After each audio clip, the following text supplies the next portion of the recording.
بسم اللہ الرحمن الرحیم۔ عزیزان من، رضوان سلیم آج ایک اور کتاب کے ساتھ حاضر ہے۔ آج کی جو ہماری کتاب ہے اس کا نام ہے بینکر ٹو دی پور۔ یہ کتاب ڈاکٹر محمد یونس نے لکھی ہے۔ ڈاکٹر محمد یونس کا نام ویسے تو کسی تعارف کا محتاج نہیں ہے، لیکن تعارف ضروری ہے۔ ہو سکتا ہے بہت سارے قائرین، بہت سارے سامعین ایسے ہوں، ناظرین ایسے ہوں جو ڈاکٹر محمد یونس کے نام سے اس طرح واقف نہ ہوں۔ ڈاکٹر محمد یونس جو ہیں، ان کا تعلق بنگلہ دیش یعنی پرانے مشرقی پاکستان کے ساتھ ہے۔ یہ اس لیے کہ ڈاکٹر صاحب کی جو پیدائش ہے وہ مشرقی پاکستان میں ہے، اور اس کے بعد پھر ان کی زندگی کے باقی جو دن ہیں، یہ جو ابھی انہوں نے جو کارنامے سر انجام دیے وہ بنگلہ دیش کے اندر ہیں۔ یہ کتاب بہت خاص ہے۔ یہ کتاب اس لیے خاص ہے کہ اس کتاب میں اس مارکے کا ذکر ہے، اس چیز کا ذکر ہے، اس ایجاد کا ذکر ہے جس پر ڈاکٹر محمد یونس کو نوبل پرائز دیا گیا۔ اور اس کتاب میں جس چیز کا ذکر ہے، جس نظام کا ذکر ہے، جس بینکاری کے سسٹم کا ذکر ہے، اس نے ایک طرح سے آپ یہ کہہ سکتے ہیں کہ دنیا میں بینکاری کے طریقہ کار کو بدل دیا۔ کتاب نہایت دلچسپ ہے۔ کتاب کے بہت سارے حصے ہیں۔ اس کے کچھ حصے پاکستانی ہونے کی نسبت ہمارے لیے باعث فخر بھی ہیں، کچھ حصے باعث تکلیف بھی ہیں، اور ایک انسان ہونے کے ناطے اس کے جو بہت سارے حصے ہیں وہ ہم سب کے لیے بہت خوشی کا باعث ہے۔ ڈاکٹر محمد یونس جو ہیں، ان کی پیدائش مشرقی پاکستان کی ہے۔ یہ پہلے پاکستانی تھے، اس کے بعد پھر یہ بنگلہ دیشی بنے۔ کتاب کے اندر جو ذکر ہے وہ اس طرح سے ہے کہ پہلا جو کتاب کا حصہ ہے وہ یہ بتاتا ہے، ڈاکٹر صاحب اپنے بالکل بچپن کے دنوں کو یاد کرتے ہیں جب 1947 میں پاکستان آزاد ہوا، ہندوستان آزاد ہوا، ہندوستان کی تقسیم ہوئی، دو حصے بنے، ایک پاکستان دوسرا ہندوستان، اور پاکستان کے بھی دو حصے تھے۔ ایک مغربی پاکستان تھا جس میں 4 صوبے تھے، اور ایک مشرقی پاکستان تھا جس کا دارالحکومت ڈھاکہ تھا، اور یہاں مغربی پاکستان کا دارالحکومت کراچی تھا۔ تو ڈاکٹر صاحب اپنے بچپن کے دنوں کو یاد کرتے ہوئے کتاب میں لکھتے ہیں کہ کس طرح سے جب تقسیم ہوئی، آزادی ملی، تو بنگلہ دیش یعنی اس وقت جو مشرقی پاکستان تھا، جو ڈھاکہ تھا، اس کے گلی محلوں میں کس طرح سے جشن منایا جا رہا تھا، اور پاکستان زندہ باد، قائد اعظم زندہ باد کے نعرے لگائے جا رہے تھے۔ یہاں سے زندگی کا سفر شروع ہوتا ہے۔ پھر وہ اپنے بچپن کے بعد ابتدائی تعلیم کا ذکر کرتے ہیں۔ اس کے بعد پھر وہ پاکستانی کی حیثیت سے، مشرقی پاکستان کی حیثیت سے وہ 1967 میں اسکالرشپ پر، وظیفے پر امریکہ پڑھنے کے لیے، اعلیٰ تعلیم کے لیے گئے۔ ڈاکٹر صاحب نے پہلے معاشیات میں، اکنامکس میں ماسٹرز کیا، اور اس کے بعد پھر وہ پی ایچ ڈی کے لیے امریکہ چلے گئے۔ ان کی پی ایچ ڈی کے جو دن ہیں اسی درمیان 1971 بھی پیش آیا۔ تو پہلے وہ امریکہ میں اپنی تعلیم کے دنوں کو یاد کرتے ہیں کہ کس طرح انہوں نے وہاں تعلیم حاصل کی۔ اس کے بعد وہ 1971 کے دنوں کا ذکر کرتے ہیں جس کو ہم بدقسمتی سے سقوط ڈھاکہ کہتے ہیں، اور وہ سقوط ڈھاکہ تھا، لیکن بنگلہ دیش کے لوگ جو بعد میں بنگلہ دیش بنا وہ اس کو وار آف لبریشن کا نام دیتے ہیں۔ اور 1971 میں ڈاکٹر صاحب ملک سے باہر تھے، پاکستان کے اسکالرشپ پر باہر گئے ہوئے تھے، لیکن انہوں نے وہاں اپنے ہم وطنوں کے ساتھ مل کر، مشرقی پاکستان کے جو بہت سارے لوگ تھے ان کے ساتھ مل کر انہوں نے پاکستان سے علیحدہ ہونے کا فیصلہ کیا۔ اب یہ بالکل مختلف کہانی ہے، میں ابھی اس کہانی میں نہیں جانا چاہتا۔ میں جس وقت ان کتابوں کا سلسلہ شروع کروں گا جو سانحہ مشرقی پاکستان کا احاطہ کرتی ہیں، تو وہاں میں آپ کو مکمل کہانی سناؤں گا۔ ابھی اس کہانی کا مقصد کچھ اور ہے۔ تو پھر وہ وار آف لبریشن، اور کس طرح انہوں نے بتایا کہ انہوں نے کردار ادا کیا اپنی وار آف لبریشن کے اندر۔ ہم تو یہ کہیں گے کہ انہوں نے اپنے ملک کے خلاف کام کیا، وہ کہتے ہیں کہ انہوں نے اپنا ملک بنانے کے لیے کام کیا۔ پھر بنگلہ دیش بن گیا، انہوں نے اپنی تعلیم مکمل کی۔ 1972 میں یہ واپس آ گئے۔ واپس آ کر یہ چٹاگانگ یونیورسٹی میں انہوں نے اسسٹنٹ پروفیسر اکنامکس کی حیثیت سے اپنے سفر کا آغاز کیا۔ وہاں ڈاکٹر صاحب اکنامکس پڑھاتے تھے۔ ان دنوں کے ساتھ ساتھ وہ یاد کرتے ہیں کہ کس طرح جب بنگلہ دیش بن گیا تو ایک بات آپ پس منظر میں ہمیشہ یاد رکھیے گا کہ بنگال جو وہ حصہ تھا ہندوستان کا جو سب سے پہلے انگریز کے ہاتھ لگا ہندوستان میں، اور جس وقت انگریز یہاں سے گیا تو سب سے زیادہ برے حال جن حصوں کے تھے اس میں بنگال بھی تھا۔ تو ڈاکٹر صاحب ذکر کرتے ہیں کہ کس طرح قحط کا سامنا کرنا پڑا بنگلہ دیش کو اور مرحوم مشرقی پاکستان یا بنگلہ دیش کو، اور وہاں پر وہ ذکر کرتے ہیں کہ اس قدر زیادہ افلاس اور غربت تھی، قحط نے اس قدر زیادہ متاثر کیا ہوا تھا کہ جو لوگ بھوکے لوگ تھے وہ شہروں کا رخ کرتے تھے، وہ کسی کو کچھ کہتے نہیں تھے، گھروں کے دروازوں کے سامنے لیٹ جاتے تھے اور بھوکے پیاسے اپنی جان دے دیتے تھے۔ ڈاکٹر صاحب اس غم کا، اس الم کا، اس افسوسناک صورتحال کا ذکر کرتے ہیں۔ اس کے بعد پھر وہ یہ بتاتے ہیں کہ چٹاگانگ یونیورسٹی میں جب وہ پروفیسر تھے، اور چٹاگانگ یونیورسٹی کے کیمپس کا وہ ذکر کرتے ہیں کہ چٹاگانگ یونیورسٹی کا کیمپس، نیو کیمپس، اور پنجاب یونیورسٹی لاہور کا نیو کیمپس یہ ایوب خان کے زمانے میں بنائے گئے تھے اور ان کو شہروں سے دور بنایا گیا تھا۔ اسی طرح انہوں نے ڈاکٹر صاحب بتاتے ہیں کہ چٹاگانگ یونیورسٹی کا جو کیمپس ہے وہ کس قدر خوبصورت تھا، پہاڑ کے اوپر تھا، شہر سے باہر تھا۔ تو وہ ڈاکٹر صاحب بتاتے ہیں کہ میں گھوما پھرا کرتا تھا اور کیمپس کے اندر یہ سوچا کرتا تھا کہ کس طرح جو میں اکنامکس کا علم حاصل کر کے آیا ہوں وہ میرے ملک کے لیے فائدہ مند ہو سکتا ہے۔ تو ڈاکٹر صاحب کہتے ہیں کہ ہمارے قریب وہاں ایک گاؤں تھا، جوبڑا ولیج اس کو گاؤں کا نام تھا۔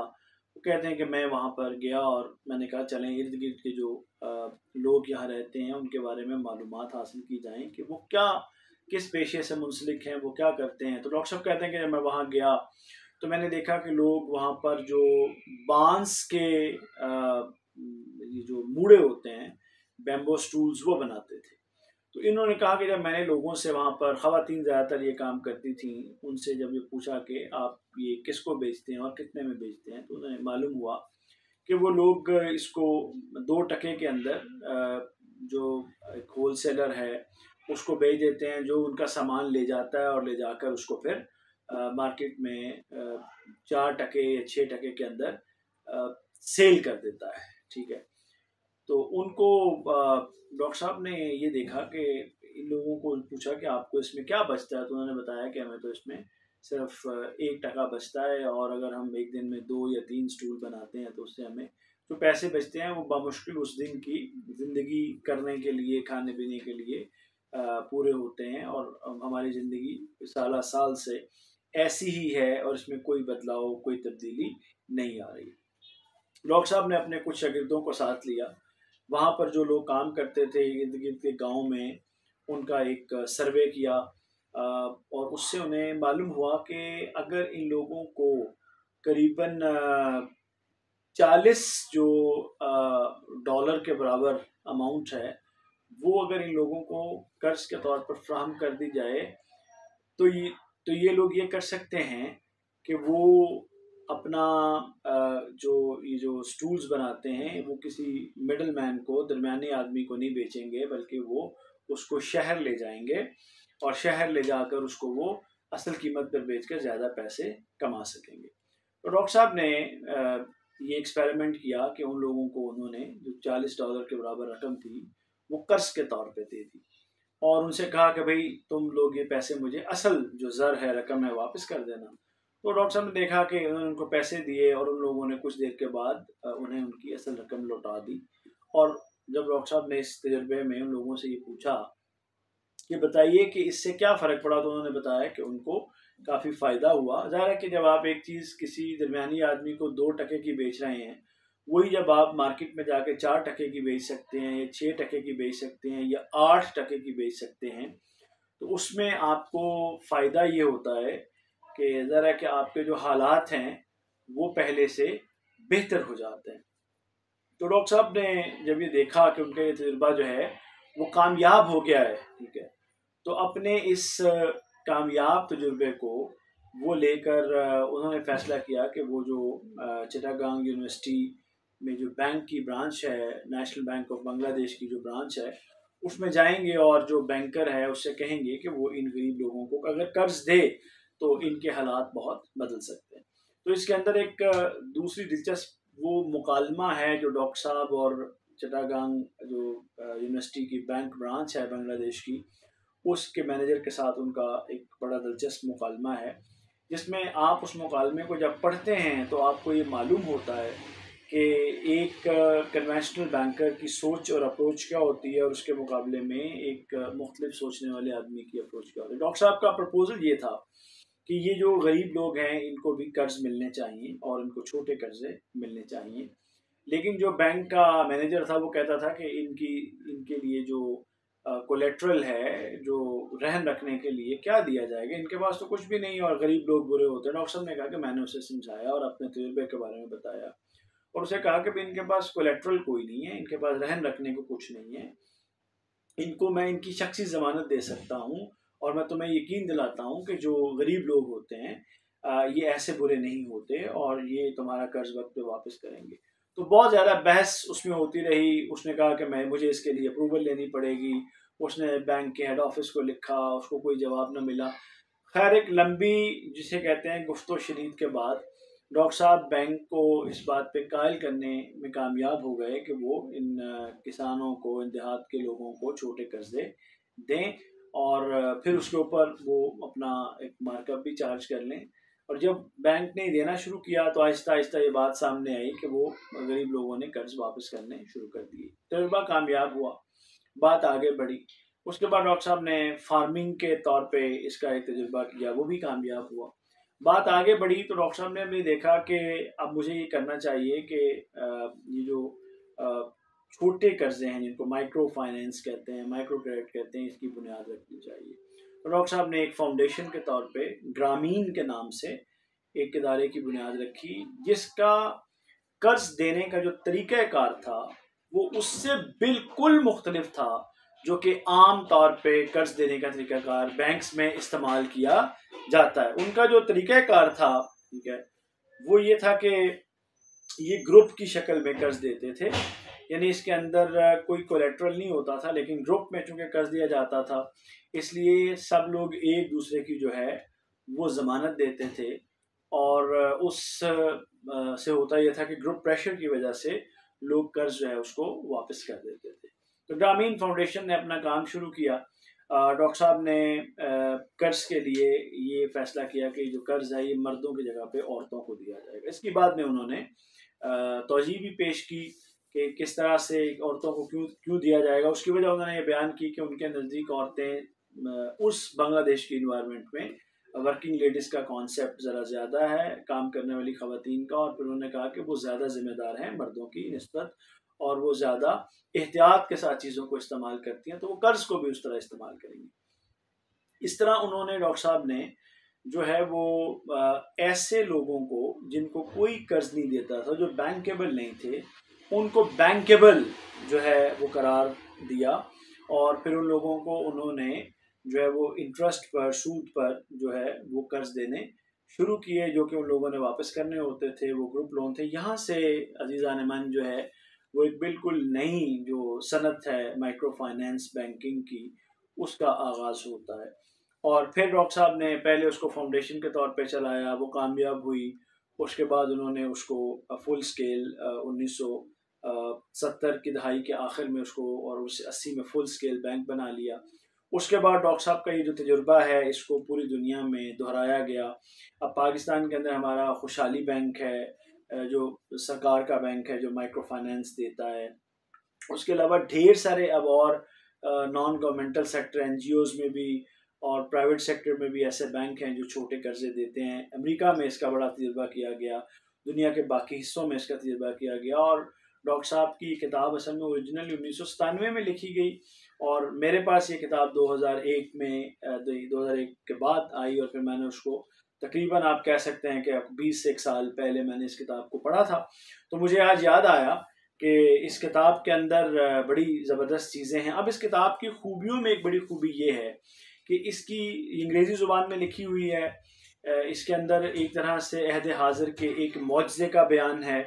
دوسرا اس کی جو زبان ہے جو انگریزی زبان کے حوالے سے اس کا معیار بڑا بلند ہے، یعنی یہ کتاب زبان و بیان کا بھی ایک معجزہ ہے۔ اچھا، اب ڈاکٹر صاحب کا یہ جو مائکرو فائنینس کا تجربہ تھا یہ کامیاب ہوا، اور یہ اصل میں مائکرو فائنینس جو قرض ہے یہ پورسٹ آف دی پور کے لیے، غریب کے لیے نہیں ہے، یہ غریب میں بھی جو غریب ترین ہے اس کے لیے ہے۔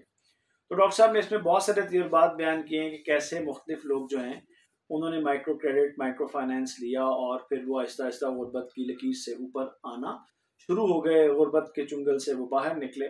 اس میں ایک خوبصورت ماڈل انہوں نے بیان کیا ہے کہ جو بینک کا قرض لیتا ہے وہ اصل میں بینک کا شیئر ہولڈر بھی بن جاتا ہے۔ یہ ایک بڑا ایک دلچسپ ماڈل ہے اور پڑھنے سے تعلق رکھتا ہے۔ پھر ڈاکٹر صاحب نے کچھ زبردست باتیں اس میں کی ہیں، دو ایک باتیں میں ضرور آپ سے شیئر کروں گا۔ ایک یہ کہ ڈاکٹر صاحب نے یہ کہا کہ کسی بھی آدمی کو زندہ رہنے کے لیے کسی سکل کی ضرورت نہیں ہے، چونکہ اللہ تعالیٰ نے ہر شخص کو ایک خوبی ایک سکل دے کے پیدا کیا، اسے سکل آف سروائیول کہتے ہیں۔ تو جب بھی آدمی بری صورتحال میں ہوتا ہے تو وہ اپنی اس خصوصیت کو، اپنی اس فیکلٹی کو بروئے کار لاتا ہے اور پھر وہ سروائیو کر جاتا ہے۔ تو مائکرو کریڈٹ سے ڈاکٹر صاحب نے بتایا اور دکھایا، اور اب جو اعداد و شمار ہیں بنگلہ دیش کے اور پوری دنیا بتاتے ہیں کہ کس طرح سے اوپر اٹھے ہیں لوگ، جو پورسٹ لوگ تھے وہ مائکرو کریڈٹ کی وجہ سے۔ تو اس حوالے سے یہ ایک بڑی شاندار کتاب ہے۔